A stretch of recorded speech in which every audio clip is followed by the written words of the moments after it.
Hello, happy Easter everyone. This is number 3, Toad's New Caravan.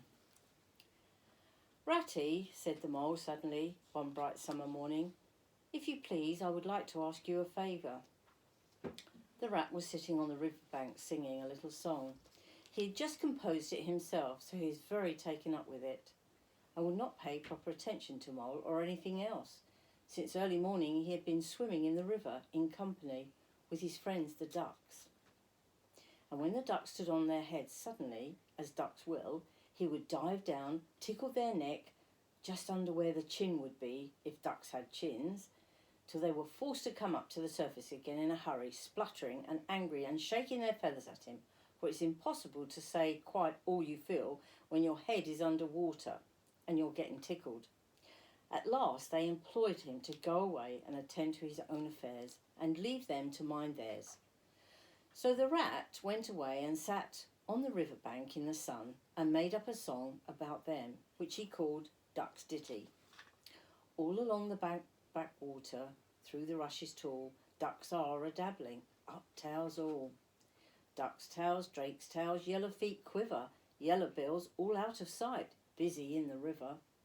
Slushy green undergrowth, where the roach swim, here we keep our larder, cool and full and dim. Everyone for what he likes, we like to be, heads down, tails up, dabbling free. High in the blue above, swift swirl and call, we are down a-dabbling, up tails and all. I don't know what I think so very much of that little song rat, observed the mole cautiously. He was not poet himself and didn't care who knew it, and he had a candid nature. Nor don't the ducks neither, replied the rat cheerfully. They say, why can't fellows be allowed to do what they like, when they like, and as they like, instead of other fellows sitting on the banks and watching them all the time, making remarks and poetry and things about them? What nonsense it all is. That's what the ducks say. So it is, said the mole with great heartiness. No, it isn't, cried the rat indignantly. Well, then it isn't, replied the mole smoothly. But what I want to ask you was, won't you take me to call to see Mr. Toad? I've asked and heard so much about him, and I do so want to make his acquaintance. Why, certainly, said the good-natured rat, jumping to his feet, dismissing poetry from his mind for the day. Get the boat out and we'll paddle up there at once.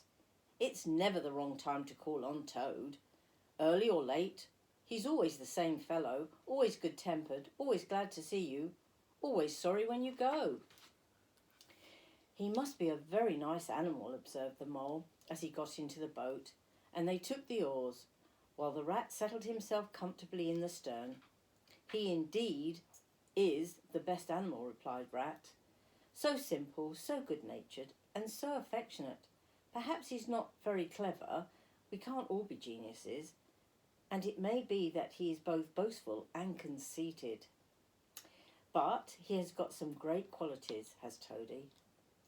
Rounding a bend in the river, they came in sight of a handsome, dignified old house of mellowed red brick, with well-kept lawns reaching down to the water's edge. See if you can see that. That's Toady's house.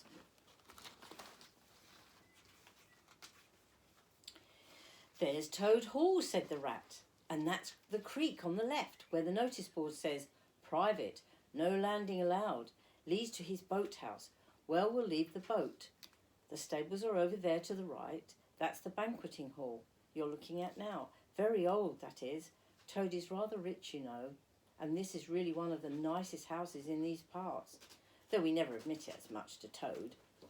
They glided up the creek, and the mole shipped his sculls as they passed into the shadow of the large boathouse. Here they saw many handsome boats, slung from the cross beams or hauled up on a slip, but none in the water, and the place had an unused and deserted air. The rat looked around him. I understand, said he. Boating is played out. He's tired of it and done with it. I wonder what the new fad he has taken up now. Come along, let's look him up. We shall hear all about it quite soon. They got out of the boat and strode along the gay-flowered deck lawns in search of Toad, whom they presently happened upon resting in a wicker garden chair, with a preoccupied expression on his face, and a large map spread out on his knee. "Hooray!" he cried, jumping up on seeing them. "This is splendid!" He shook the paws of both of them warmly, never waiting for an introduction to the mole. "How kind of you," he went on, dancing around them. "I was just going to send my boat down to the river for you, Ratty, with the strict orders that you were to be fetched up here at once, whatever you were doing. I want you badly, both of you. Now what will you take? Come inside and have something. You don't know how lucky it is you're turning up just now." "Let's sit quiet a bit, Toady," said the Rat, throwing himself into an easy chair while Mole took another by the side of him and made some civil remark about Toad's delightful residence. "Finest house on the whole river," cried Toad, boisterously. "Or anywhere else for that matter," he could not help adding. Here the Rat nudged Mole. Unfortunately, the Toad saw him do it and turned very red. There was a moment of painful silence. Then Toad burst out laughing. "All right, Ratty," he said. "It's only my way, you know. And it's not such a very bad house, is it? You know you rather like it yourself. Now look here, let's be sensible. You're a very nice, kind animal, and you're just what I wanted. You've got to help me. It's most important." "It's about your rowing, I suppose," said the Rat with an innocent air. "You're getting on fairly well, though you splash a good bit still. With a great deal of patience and any quantity of coaching you may—" "Oh, pooh, boating," interrupted the Toad in great disgust. "Silly boyish amusement. I've given that up long ago. Sheer waste of time, that's what it is. It makes me downright sorry to see you fellas, who ought to know better, spending all your energies in that aimless manner. No, I've discovered the real thing, the only genuine occupation for a lifetime. I propose to devote the remainder of mine to it, and can only regret the wasted years that lie behind me, squandered in trivialities. Come with me, dear Ratty, and your amiable friend also, if he would be so very good. Just as far as the stables you will see what you shall see." He led the way to the stable yard according to the Rat, following with a most mistrustful expression, and there, drawn out of the coach house into the open, they saw a gypsy caravan, shining with newness, painted a canary yellow, picked out with green and red wheels. "There you are," cried Toad, straddling, expanding himself. "There's real life for you, embodied in that little cart. The open road, the dusty highway, the heath, the common, the hedgerows, the rolling downs, camps, villages, towns, cities, here today, up and off somewhere tomorrow. Travel, change, interest, excitement, the whole world before you, and a horizon that's always changing. And mind, this is the finest cart of its sort that was ever built, without any exception. Come inside, look at the arrangements, planned them all myself, I did." The Mole was tremendously interested and excited, and followed him eagerly up the steps into the interior of the caravan. The Rat only snorted and thrust his hands deep into his pockets, remaining where he was. It was indeed very compact and comfortable. Little sleeping bunks, little tables that folded up against the wall, a cooking stove, lockers, bookshelves, a bird cage with a bird in it, and pots and pans and jugs and kettles of every size and variety. "All complete," said the Toad, triumphantly pulling up a locker. "You see, biscuits, potted lobster, sardines, everything you can possibly want. Soda water here, baccy there, letter paper, bacon, jam, cards, and dominoes, you'll find," he continued, as they descended the steps yet again. "You'll find that nothing whatsoever has been forgotten when we make our start this afternoon." "I beg your pardon," said the Rat slowly as he chewed a straw. "But did I hear you say something about we and start and this afternoon?"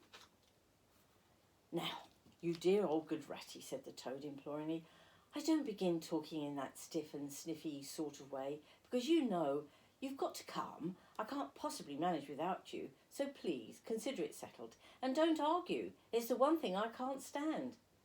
You surely don't mean to stick to your dull, fussy old river all your life, and just live in your hole in the bank and the boat.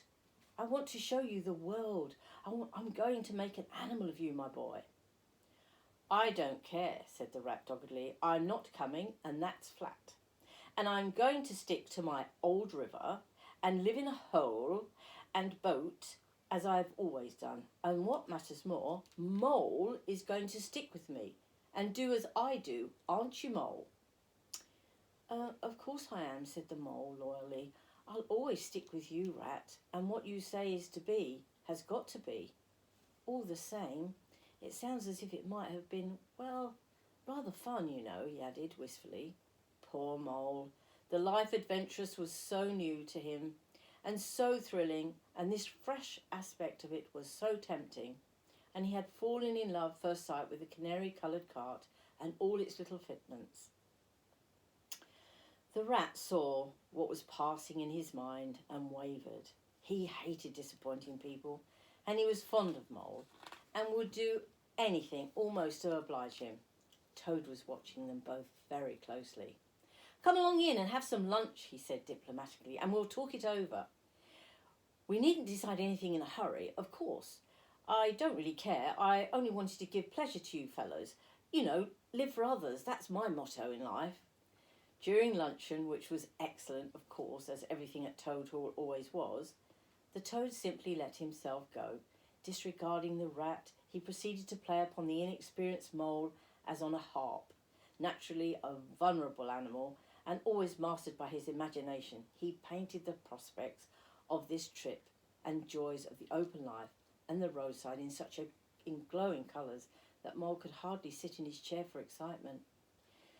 Somehow it soon seemed taken for granted by all three of them that the trip was settling down to be a thing, and the rat, though still unconvinced in his mind, allowed his good nature to override personal objections. He could not bear to disappoint his two friends, who were already deep in schemes and anticipation, planning out each day's separate occupations for several weeks ahead. When they were quite ready, the now triumphant Toad led his companions to the paddock and set them to capture, yes, you guessed it, the horse that was going to take the caravan, who, without having been consulted, and to his own extreme annoyance, had been told off by Toad for the dustiest job in this dusty expedition. He frankly preferred the paddock and took a deal of catching. Meanwhile, Toad packed the lockers, still tighter with necessaries, and hung a nosebag net of onions, bundles of hay, and basket for the bottom of the cart. At last the horse was caught and harnessed, and they set off, all talking at once, each animal either trudging by on the side of the cart or sitting on the shaft as the humour took them. To find out what happened on their trip, we must go to chapter 4. So I shall see you then on the trip with the Toad, Ratty and Mole, and the horse, of course. Bye.